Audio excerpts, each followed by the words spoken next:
हरे कृष्णा दोस्तों, मैं अपने चैनल चलते चलते 802 पे एक बार दोबारा से आप सभी का हार्दिक अभिनंदन और आभार व्यक्त करता हूं अपने सभी दर्शकों और सब्सक्राइबर के प्रति।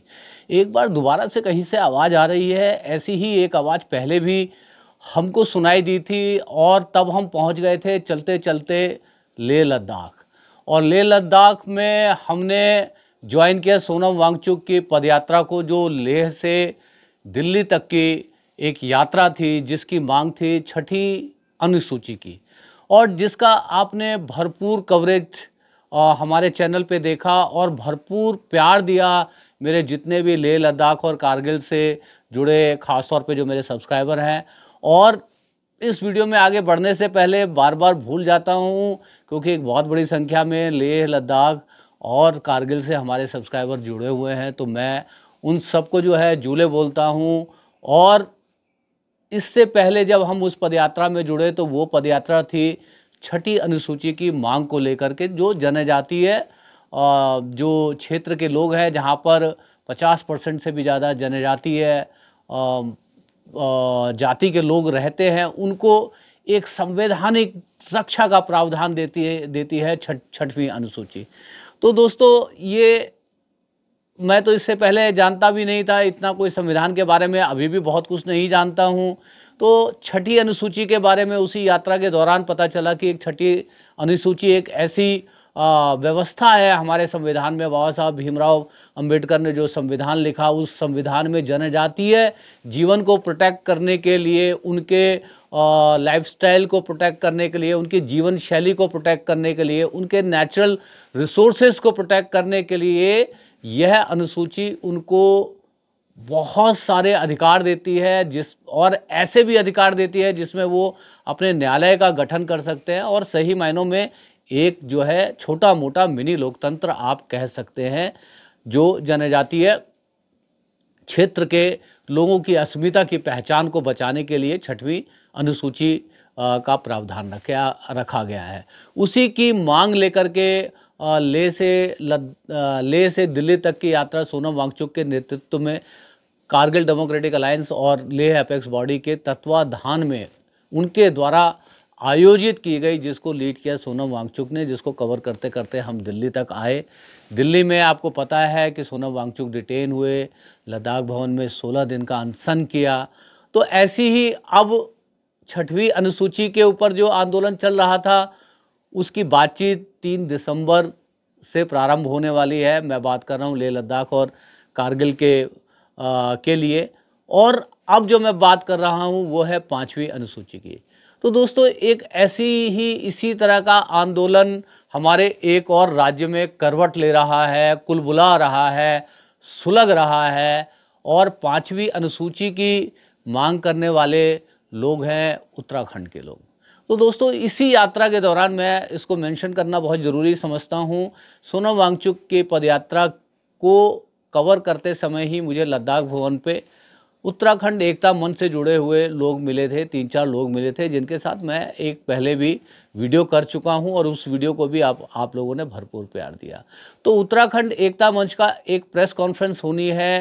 यदि मुझे याद है तो कल 23 तारीख को प्रेस क्लब देहरादून में। तो दोस्तों, जा रहा हूं उत्तराखंड एकता मंच के उस प्रेस क्लब में होने वाली प्रेस कॉन्फ्रेंस को अटेंड करने के लिए और समझने के लिए कि ये 5वीं अनुसूची क्या है, और 5वीं अनुसूची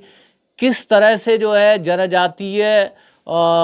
लोगों के हितों की रक्षा करती है, और क्यों उत्तराखंड के लोग 5वीं अनुसूची की मांग कर रहे हैं। और 5वीं अनुसूची में काफ़ी सारे स्टेट ऑलरेडी हैं, जिनमें से शायद मुझे कुछ याद आ रहा है कि झारखंड है, मध्य प्रदेश है, छत्तीसगढ़ है, तेलंगाना है, और भी 1-2 राज्य है जिनका भी मुझे नाम याद नहीं है, जो ऑलरेडी, हिमाचल प्रदेश है। तो वो सभी जो है 5वीं संविधान की 5वीं अनुसूची के अंतर्गत आते हैं। तो हम जाकर के उस प्रेस कॉन्फ्रेंस में, और जो उत्तराखंड एकता मंच के जो लोग इस आंदोलन को लीड कर रहे हैं, और शहरों में वो 5वीं अनुसूची के बारे में जन जागरण का अभियान चला रहे हैं, जितने भी उत्तराखंड से जुड़े हुए लोग दिल्ली एनसीआर और भारत के विभिन्न कोनों में जहाँ जहाँ भी उत्तराखंड के लोग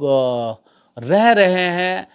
उत्तराखंड एकता मंच उन तक पहुंचने का प्रयास कर रही है और बहुत सार्थक प्रयास कर रही है और 5वीं अनुसूची में उत्तराखंड को लाने की मांग कर रही है और अपनी आवाज़ को और मजबूत करने का प्रयास कर रही है। तो दोस्तों, हमारा जो चैनल चलते चलते है, हम भी ऐसी जो मध्यम आवाज़ें हैं, जो कमज़ोर आवाज़ें हैं, जो अनसुनी आवाज़ें हैं, उन आवाज़ों के साथ चलने का हमारा हमेशा से प्रयास रहता है। तो इसी प्रयास में हम अभी चलेंगे देहरादून उत्तराखंड एकता मंच का जो प्रेस कॉन्फ्रेंस है देहरादून प्रेस क्लब में। तो दोस्तों, इससे पहले मैं ये बताना चाहता हूँ कि जैसे उत्तराखंड के लोगों की कहानी और बिहार के लोगों की कहानी लगभग एक जैसी है। तो दोस्तों, मैं बिहार से संबंध रखता हूँ और यहाँ दिल्ली में 4 साल की उम्र से बसा हुआ हूँ। तो कमोवेश आप मुझे डेलाइट कह सकते हैं, मगर मेरा डीएनए तो बिहार का ही है। तो दोस्तों, जैसे बिहार के लोग अपने ही प्रदेश में रोजगार ना होने की सूरत में भारत के विभिन्न कोनों में एक निर्वासित जीवन व्यतीत कर रहे हैं और पूरे भारत का जो है एक आप ये समझिए कि वर्क फोर्स बन करके काम कर रहे हैं। उसी तरह से उत्तराखंड की भी कहानी यही है दोस्तों। उत्तराखंड के भी एक बहुत बड़ी आबादी मैदानों में एक वर्क फोर्स के तौर पे काम कर रही है, क्योंकि उत्तराखंड में भी रोजगार के अवसर नहीं है वहाँ पर। इसलिए लोगों को मजबूरन अच्छी शिक्षा और अपने जो है जीवन यापन और रोजगार के लिए मैदानी क्षेत्रों में आना पड़ता है, जिससे कि वहाँ के गांव सूने हो गए हैं। वहाँ पे सिर्फ बूढ़े और बच्चे ही रह गए हैं। और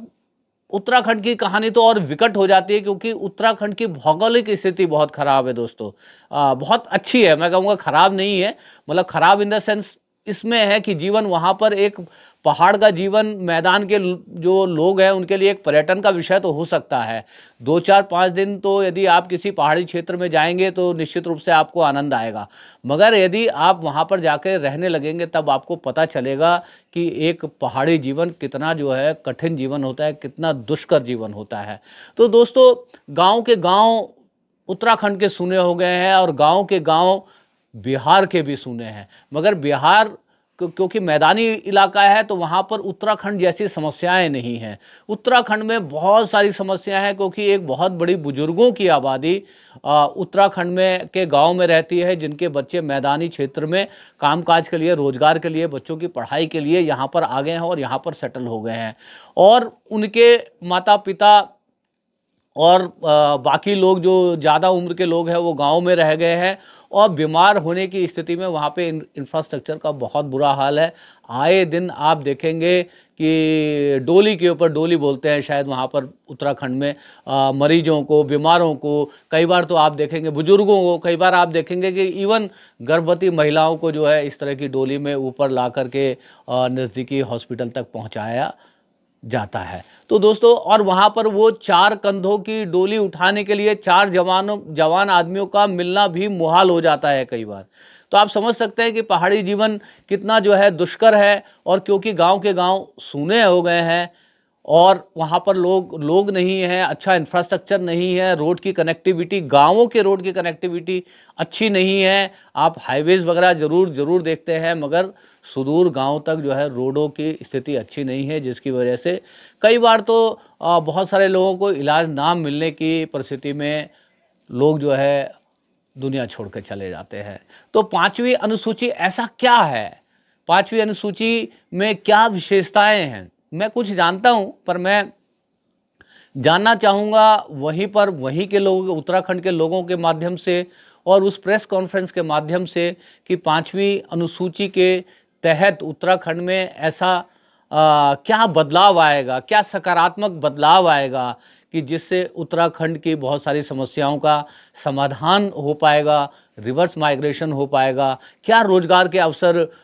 विकसित हो पाएंगे, क्या यहाँ पर जो मजबूरी में जो मतलब रोजगार की तलाश में, अपने जीवन यापन की तलाश में, बच्चों की अच्छी शिक्षा की तलाश में जो लोग पहाड़ों को छोड़ करके अपने गांव देहात और अपनी मिट्टी को छोड़ के, अपनी संस्कृति को छोड़ करके मैदानों में बस गए हैं, क्या वो कभी पहाड़ों पे लौट पाएंगे? तो जब मैं इस तरह की बातें सुनता हूँ तो मेरी जो बात हुई थी उत्तराखंड एकता मंच के कुछ साथियों से, तो उनका ये कहना था कि 5वीं अनुसूची यदि उत्तराखंड में लागू हो जाती है तो उसके जरिए हम धीरे धीरे मैदानी क्षेत्र से अपने जो है गाँवों की ओर लौट सकते हैं, अपनी संस्कृति को प्रिजर्व कर सकते हैं, हम वहीं पर अपने रोजगार के अवसरों को जुटा सकते हैं। तो ये उसका एक प्रयास है। अब ये देखना होगा कि ये आंदोलन जो है उत्तराखंड एकता मंच का और समस्त उत्तराखंड के लोगों का, वो कहाँ तक परवान चढ़ता है, कितनी मजबूत आवाज़ विधानसभा में बनकर ये गूंज पाती है। और साथ ही दोस्तों, क्योंकि देहरादून जा रहा हूँ तो हम ये भी समझने का प्रयास करेंगे, एक और आंदोलन वहाँ पर कहीं उबल रहा है, कुलबुला रहा है, मूल निवास भू कानून का। तो मूल निवास भू कानून के क्या मुद्दे हैं और उससे जुड़े जो